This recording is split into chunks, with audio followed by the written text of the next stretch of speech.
Hello students, welcome to Abbas Academy. This is the 10th standard history and political science first chapter, working of the constitution, right? So before starting chapter I would like to share you that in 8th standard civics and 9th standard political science that have already made your base strong about the political science. In the 8th standard civics you learn that the Indian parliamentary system, Indian parliament, then union executive, Indian judiciary, etc., bureaucracy, etc. Now the chapter name here you are basically the working of the constitution. तो सबसे पहले आ जाते हैं the what is the meaning of the constitution. Constitution is nothing but when we got independence in 1947, 15 अगस्त 1947, उस वक्त हमारे पास कोई हमारा खुद का कॉन्स्टिट्यूशन नहीं था. तो हमारा कॉन्स्टिट्यूशन बनने के लिए आज़ादी के बाद 2 साल 11 महीने लगे, जो कि 26 नवंबर 1949 को बन के तैयार हुआ और उसको अडॉप्ट किया गया. And it was adopted on 26 January 1950. That's why we celebrate the Republic Day on 26 January, right. So ये हमारा जो है प्रेम्बल है, right. What is preamble? The constitution of India is. आज ये प्रेम्बल बताने का पर्पस ये है कि हमारा जो कॉन्स्टिट्यूशन है उसका पूरा समरी हमारे प्रेम्बल में है. मिस अगर देखा जाए तो हमारे जो कॉन्स्टिट्यूशन है वो 2000 पेजेस से ज़्यादा का है. तो उसका अगर समरी देखा जाए तो ये एक पेज है जो कि आप डेली असेंबली में शायद पढ़ते भी होंगे. तो एक एक चीज़ की मीनिंग क्या है, सेवेरियन, सोशलिस्ट, सेक्युलर, डेमोक्रेटिक. इस वीडियो के एंड होने के बाद आपको एक एंड स्क्रीन पे एक वीडियो दिखाई देगा, उस पर क्लिक तो वीडियो को एक्सेस कर सकते हो, राइट. तो ये बता दूं कि the preamble is nothing but the introduction to our constitution, preface या summary of our constitution. So now in this chapter we will take a brief overview the wide-ranging nature of Indian democracy, important changes that have taken place in its political process, and its steps that have been taken to establish social justice and equality. The review will primarily focus on the 3 areas. जो basically chapter 3 हिस्सों में divide हुआ है: democracy, social justice and judicial system. अब democracy आ गया first topic. Political maturity क्या है, right. Democracy मतलब पीपल्स चॉइस गवर्नमेंट. आप देख रहे हो कि हर 5 साल बाद, आप चाहे छोटे से गांव में रहते हो या बड़े से शहर में रहते हो, महाराष्ट्र के मुंबई में रहते हो या छोटा सी गांव हो, तो वहाँ पे 3 टाइप का इलेक्शन देखा होगा आपने. एक तो होता है पार्लियामेंट या लोकसभा इलेक्शन, दूसरा होता है स्टेट इलेक्शन जो एमएलए वगैरह के लिए रहता है, और तीसरा इलेक्शन है लोकल बॉडीज का इलेक्शन. गाँव है तो ग्राम पंचायत होगा, शहर है तो वहाँ पे म्यूनिसिपैलिटी या म्यूनिसिपल कॉरपोरेशन का कॉरपोरेटर चूज करने के लिए इलेक्शन होता है. उसके बाद आते हैं right to vote. Right to vote मतलब 1985 से पहले राइट टू वोट देने का जो एज है वो 21 ईयर्स ऑफ एज था. लेकिन उसके बाद जब राजीव गांधी जी प्राइम मिनिस्टर थे उन्होंने रिड्यूस किया और उसे 18 साल लाया. अब अगर आप 18 साल के हो जाओगे तो आप भी वोट दे सकते हो कोई भी इलेक्शन में, चाहे वो लोकल हो, स्टेट हो या पार्लियामेंट इलेक्शन हो. अब लास्ट टॉपिक है इसका डेमोक्रेसी का, decentralisation of democracy. Whenever the word D come ना, डी मतलब एलिमिनेट, रिमूव. डिसेंट्रलाइजेशन मतलब सेंट्रल इलेक्शन किसका, जैसे आज के प्राइम मिनिस्टर कौन है, मोदी जी. तो मोदी जी इज द किसके उनके हाथ में सेंट्रल गवर्नमेंट है, पूरे इंडिया की गवर्नमेंट उनके हाथ में है. लाइक वो ही is the prime minister, is a single prime minister. लेकिन अगर आप मैं आपसे पूछूं कि कितने चीफ मिनिस्टर इंडिया में, you will say many. There are the 28 states, तो 28 सीएम भी हो गए, चीफ मिनिस्टर भी हो गए. तो हर एक स्टेट में उनकी स्टेट गवर्नमेंट है. और छोटे लेवल पे गांव और सिटी लेवल पे भी हमारे कॉन्स्टिट्यूशन में one such important item is to made 73rd and 74th amendment to the Indian constitution. Amendment जब भी वर्ड आया ना तो 1992 में किया गया था अमेंडमेंट. अमेंडमेंट मतलब गवर्नमेंट ने कोई लॉ बना दिया था, उसमें चेंजेस लाया तो उसको कहेंगे अमेंडमेंट. तो इसके तहत ये किया गया कि गांव लेवल पे ग्राम पंचायत रहेगा और सिटी लेवल पे लोकल बॉडीज रहेंगी, उसके भी इलेक्शन हर 5 साल बाद होंगे, राइट. अब यहाँ पर आप देख सकते हो कि सम सीट्स जो भी इलेक्शन होता है, खासतौर से गांव लेवल पे लोकल बॉडीज का इलेक्शन होता है, तो उसमें वुमेन्स के लिए 50% रिजर्व सीट रहती है. और चाहे वो पार्लियामेंट का इलेक्शन हो या स्टेट इलेक्शन हो, some seats are kept reserve for the weaker section of the society like SC category, SC and Dalit, OBC etcetera. Now अब डेमोक्रेसी पीपल्स को और पावर देने के लिए राइट टू इंफॉर्मेशन एक्ट 2005 में पास किया गया. इसमें क्या था, ये है कि इन समराइज मैनर में आपको बता दूं कि राइट मतलब हक है, इंफॉर्मेशन. गवर्नमेंट, सपोज गवर्नमेंट ने कोई डैम बनाया, उसमें गवर्नमेंट ने कितने पैसे खर्चा किए हमारे टैक्सेस के, तो हम राइट टू इंफॉर्मेशन एक्ट के जरिए गवर्नमेंट से पूछ सकते हैं, राइट. आपके लोकल बॉडीज़ में आप किसी सिटी में रहते हो या महाराष्ट्र में, तो वहाँ पे उनका बजट कितने का है, आपके एरिया में रोड बनी तो रोड पे कितना खर्चा किया गया, उसकी मालूमात आप राइट टू इन्फॉर्मेशन के ज़रिए ले सकते हो। अब ये गवर्नमेंट ने क्यों लाया? The government of India give the right to information to the citizen of India to ensure transparency and accountability which are the hallmark of the good governance. इससे क्या होगा कि अब देखिए डेमोक्रेसी का मतलब है पीपल्स गवर्नमेंट। अब जो भी हमारे रिप्रेजेंटेटिव, जो मेंबर ऑफ पार्लियामेंट बन रहा है या एमएलए बन रहा है या लोकल बॉडीज का कॉर्पोरेटर बन रहा है, तो वो वाकई सक्षम तो एलिजिबल है कि नहीं, काम अच्छा है कर रहा है कि नहीं, इसके जरिए हम कैसे पता कर सकते हैं? तो इसलिए गवर्नमेंट ने पीपल्स को पावर देने के लिए राइट टू इन्फॉर्मेशन एक्ट लाया, राइट। इससे क्या होता है कि गवर्नमेंट में ट्रांसपेरेंसी एंड अकाउंटेबिलिटी, यानी जो पारदर्शिता, शफाफियत जिसे कहते हैं उर्दू में और पारदर्शिता हिंदी में कहते हैं, वो बढ़ती है, ताकि गवर्नमेंट क्या कर रही है ये पब्लिक को पता रहना चाहिए, गवर्नमेंट का पैसा सही जगह यूज़ हो रहा है कि नहीं। आपने पिछले चैप्टरों में देखा होगा कि अनटचेबिलिटी जैसी बैड प्रैक्टिसेस थी, सती बैड प्रैक्टिसेस थी, आपने 8th स्टैंडर्ड की हिस्ट्री में पढ़ा। तो ऐसे बहुत सारे social justice and equality government को क्यों लाना पड़ा? क्योंकि हमारे समाज में इक्वेलिटी नहीं थी, वुमेंस को एक सही पोजीशन दिया नहीं गया था, राइट। आपने देखा कि महात्मा ज्योतिबा फुले ने वुमेंस की पहली स्कूल, यानी girls first school open by the Mahatma Jyotiba Phule in Pune, यानी कि उससे पहले स्कूल ही नहीं था, क्योंकि वुमेंस को पोजीशन अच्छा नहीं दिया जाता था, उनको सेकेंडरी पोजीशन माना जाता था, राइट। तो इसलिए गवर्नमेंट ने इस्टेब्लिश की, और वुमेंस को भी हमारे महाराष्ट्र में जितनी भी लोकल बॉडीज़ हैं तो वहाँ पे वुमेंस को 50% रिजर्वेशन दिया गया है। और ना सिर्फ वुमेंस को, तो social justice and equality are the important objectives of our constitution, हमारे कॉन्स्टिट्यूशन का एक बहुत ज़्यादा इंपॉर्टेंट हिस्सा है। तो constitution has given the guidelines to establish a new society based on the 2 values which we are following the path laid down by our constitution to achieve this goal.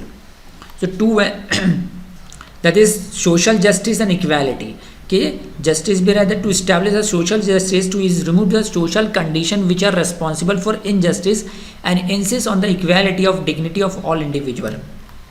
तो इसलिए हमारे जो सिस्टम में आपने सुना होगा SC कैटेगरी, ये जो SC कैटेगरी शेड्यूल कास्ट, जो दलित पीपल्स रहते हैं, ST मतलब शेड्यूल ट्राइब, जो ट्राइबल एरियाज़ में रहते हैं उनको भी रिजर्वेशन दिया गया, उनको गवर्नमेंट एजुकेशनल इंस्टीट्यूशन और जॉब्स में रिजर्वेशन, उनकी सीट्स रिजर्व रहती है।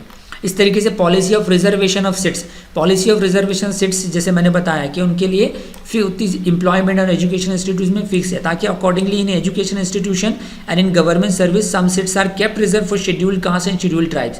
There is also provision for reservation seat for the other backward classes, जिसको OBC हम कहते हैं, ताकि उन्हें वो भी एक ओपन कैटेगरी, मतलब एक जो पिछड़े ना रह जाए, वो भी इक्वेलिटी, वो भी बराबरी पर आ जाए, ताकि उनको ये रिजर्वेशन दिया गया।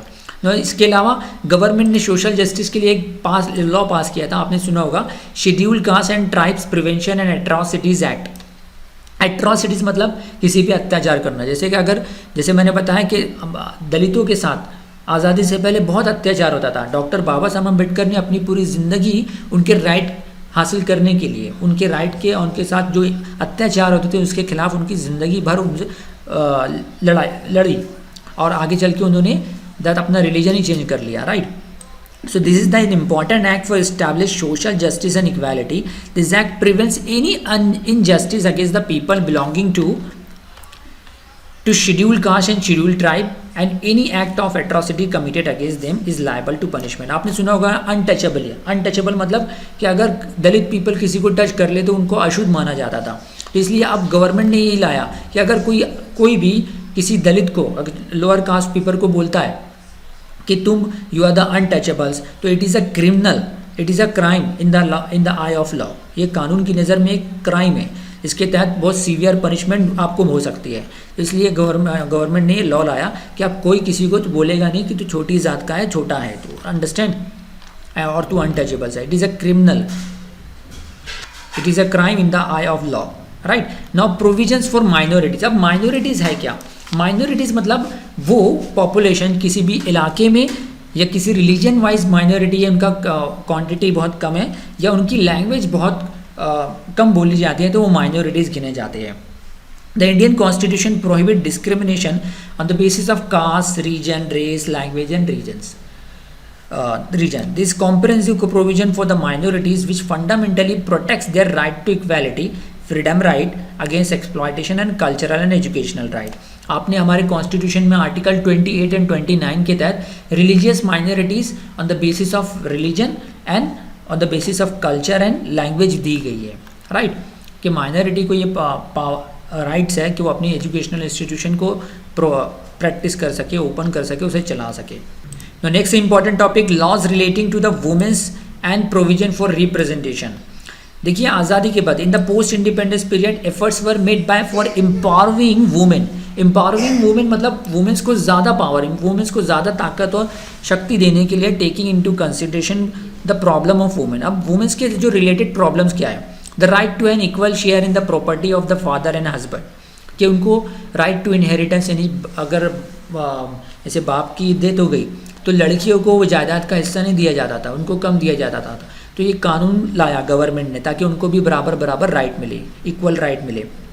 एक दूसरा वुमेन पे अत्याचार किया जाता है कि डॉरी प्रोहिबिशन एक्ट, जैसे दहेज की जो बुरी रस्म अभी भी चल रही है, act against sexual harassment, domestic violence prohibition act are some important provisions which create a favourable environment for the protection of the freedom of women and securing their development. तो वुमेन्स को जो रिजर्वेशन भी था वो कम था. तो 73rd and 74th amendment के तहत सेंट्रल गवर्नमेंट ने लॉ लाया कि अब लोकल बॉडीज़ में यानी कि ग्राम पंचायत में गांव लेवल पे और लोकल सिटी लेवल पे म्यूनिसिपैलिटी या म्यूनिसिपल कॉरपोरेशन में महानगर पालिका में वुमेन्स को 33% उनका सीट्स रिजर्व रहेगा. जैसे 100 सीट है तो 33 वुमेन्स रहेगी वहाँ पर. लेकिन महाराष्ट्र गवर्नमेंट ने कदम आगे बढ़ाते हुए ये बोला कि हाँ हमारे लोकल बॉडीज़ में 33% नहीं 50% वुमेन्स रहेंगे. यानी कि आपके सपोज आपके सिटी में 84 सीट्स है महानगर पालिका में, तो उसमें 42 वुमेन्स रहेंगे. आप देख सकते हो कि Lok Sabha representation of women in the Lok Sabha और पार्लियामेंट इलेक्शन 1951-52 में जब पहला लोकसभा इलेक्शन हुआ तो सिर्फ number of women member of parliament means MPs सिर्फ 22 थे, जिसका परसेंटेज 4.50 था.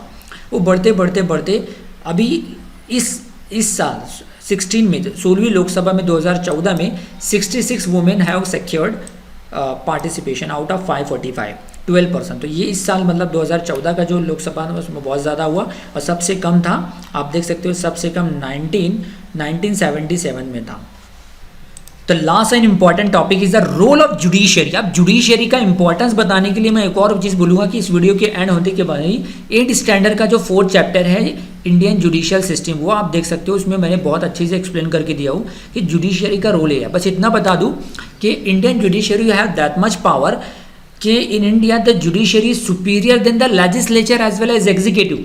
यानी कि पार्लियामेंट का बनाया हुआ लॉ भी और एग्जीक्यूटिव का बनाया हुआ लॉ और रूल्स एंड रेगुलेशन भी जुडिशियरी के पास इतना पावर है कि उसको खत्म करके डस्टबिन में डाल सकते हैं.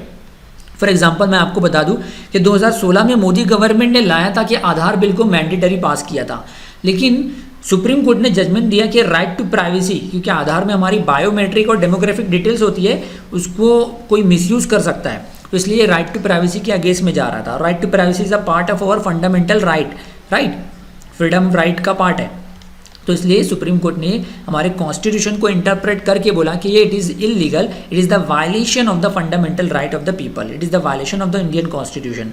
तो उसको स्क्रैप किया, इसको स्ट्रक डाउन किया उस लॉ को. तो मतलब ये बताने का है कि सुप्रीम कोर्ट के जज के पास इतनी पावर होती है कि गवर्नमेंट का पार्लियामेंट का बनाया हुआ लॉ भी खत्म कर दे. अब गवर्नमेंट चाहे, the constitution is a dynamic in nature. हमारा जो कॉन्स्टिट्यूशन है ना इज अ लिविंग डॉक्यूमेंट. अब लिविंग डॉक्यूमेंट क्यों है? क्योंकि अब हम जानते हैं कि 1947 to 1950 हमारा कॉन्स्टिट्यूशन अडॉप्ट किया गया 26 जनवरी से, इम्प्लीमेंट हुआ 26 जनवरी 1950, लेकिन अडॉप्ट किया गया हमारी कॉन्स्टिट्यूशन असेंबली के जरिए 26 नवंबर 1949 को. 2 साल 11 महीने लगे. अब आज 70-75 साल हो गए हमारे कॉन्स्टिट्यूशन का वही रूल रेगुलेशन चलता आ रहा है. नहीं, गवर्नमेंट ने वक्त के हालात बदलते तहत that government has changes.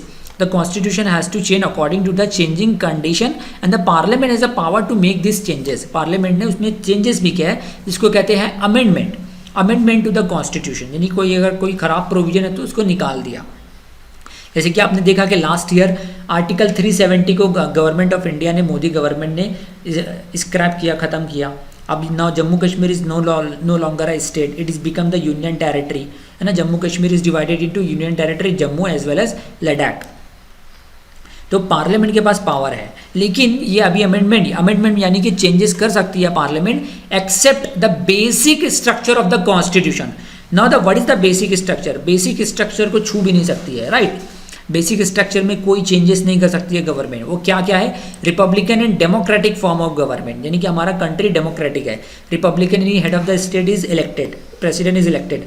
Now federal structure of the constitution, federal मतलब हमारा जो इंडिया है फेडरल इन नेचर है। फेडरल मतलब dual government, one act at the central government and every state have the given autonomy to make their rules and regulation. हर एक state के पास autonomy यानी पावर दी गई है कि उनके खुद के रूल्स रेगुलेशन बना सके। For example Bihar and Gujarat में शराब पे पाबंदी है, लिकर पे बैन है, लेकिन अदर स्टेट में चलता है क्योंकि स्टेट गवर्नमेंट को उससे पैसे मिलते हैं, टैक्सेस मिलते हैं। The promotion for unity and integrity of the nation, severity of the nation, secularism and supremacy of the constitution. यानी सेक्युलरिज्म मतलब ये किसी एक पर्टिकुलर रिलीजन हमारे कंट्री में नहीं है, हमारे कंट्री में बहुत सारे रिलीजन है, राइट। तो ये सारे हमारे basic structure of the constitution है, इसको गवर्नमेंट चेंज कर ही नहीं सकती। So at the last, some of the important subject on which the court has given judgment include the right of children, protection of human rights, protection of honor and dignity of women, individual freedom, tribal empowerment.